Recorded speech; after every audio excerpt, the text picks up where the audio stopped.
Саламатсыздар ма, ұстаздар мен оқушылар, сіздерді бүгін келіп жеткен алғыс айту күнімен құттықтаймын. Мен ең бірінші алғысты Аллаға, сосын ата-анама, сосын ұстаздарға айтамын. Жаратқаннан наурыз, амандығымызды сыйлаған, жаратқаннан наурыз, қандай жағдай болмасын, бізге болған қорғаныш.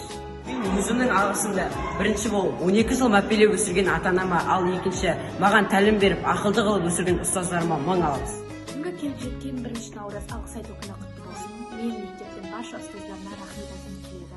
Сіздердің жұмыстарыңызға табыс және береке, ал өмірлеріңіз ұзақ және бақытты болғанын тілеймін. Жарқын болашақ иесі бүгінгі жас мамандарға мың алғыс. Сүгір Бегендіұлы атындағы нөмірі 4-ші жалпы білім беретін мектептің 7-ші А сынып оқушылардың атынан алғыс айту күнімен шын жүректен құттықтаймыз.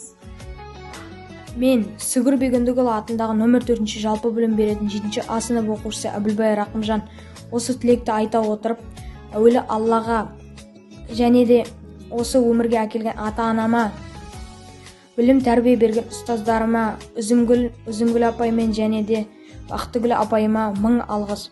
1 наурыз мерекесі алғыс айту күні құтты болсын. Тату озып аразар алғыс айту күні осы. 1 наурыз ерекше ынтымақ артар күні осы.